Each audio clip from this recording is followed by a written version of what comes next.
Euzu billahi mineşşeytanirracim. Bismillahirrahmanirrahim. Elhamdülillah ve salatu ve selamu ala Resulillah. Geçmişten günümüze unutulmayan mısralar 32. Arapçadan Türkçe ve Kürtçe tercüme Abdülaziz Hatip.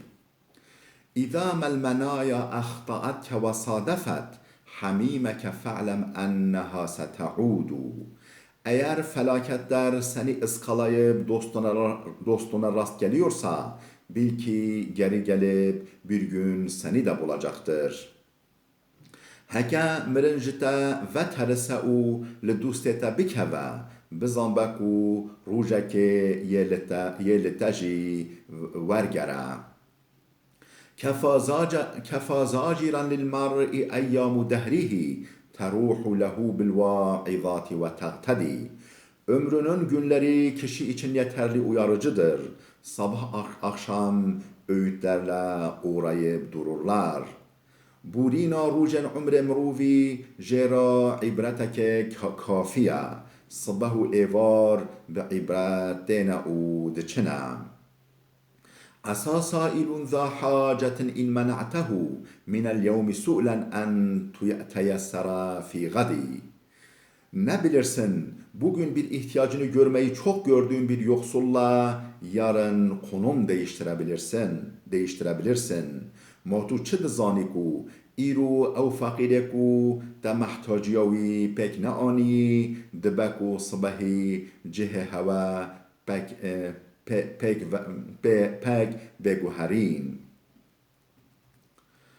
أحبب لغيرك ما تحب لنفسك واترك أذى أبناء جنسك تحمدي. Kendin için istediğin şeyi başkaları için de iste. Kendi hemcinslerin olan insanlara eziyet verme ki güzellikle anılasın. تشتاكو تو جخورا دخوازی جی خیر خورا جی بخوازه. eziyet nede insanenden ku hem hevcinsende dava ku tu baqanci bey bir anin. İnne ta'azzuze fillezî tahtacuhu kibrun ve kibrul mar'i akbahu maksidi. İnsanın muhtaç olduğu kimseye karşı büyüklük göstermesi kibirdir. Kişi için kibir ise amaca ulaşma yolunda en çirkin bir engeldir. Quratiya mruvi hemberkese ku ihtiyacıyavi bale vahayi kibra.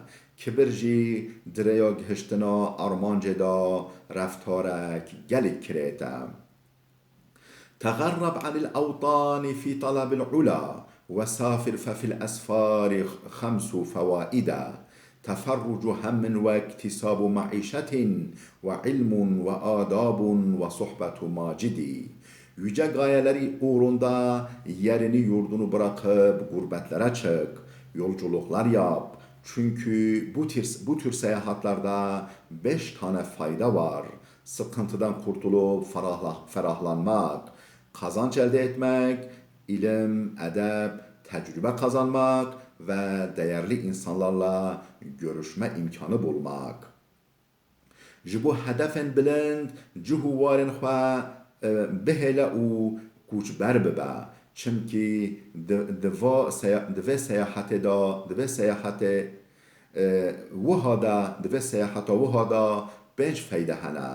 Dilhênîkbûna ji tengahiyê, destxweêxistina qezencê, tahsîla ilm û edebê, imkana li hevrûniştina insanên birûmet. تعظيمك للناس تعظيم لنفسك في كل الأمور فعظم قدرهم تسودي. Her konuda insanlara saygı göstermen, kendi kendine saygı göstermen demektir. Dolayısıyla sen insanlara değer ver ki el üstünde tutulasın.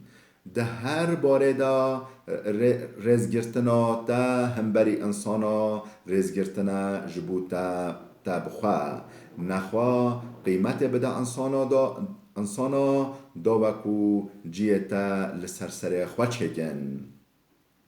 تأبى القداح إذا اجتمعنا تكسرا فإذا افترقنا تكسرت أفرادا. Oklar bir deste halinde birleştiklerinde kırılmaya karşı direnmiş olurlar. Tek tek birbirinden ayrılınca kolayca kırılırlar. Dematir ve ke destek خودانه یک دو هم بر شکستن قایم دبن دماج هفقتیانو بون تک و تک به حسانی بشکنم.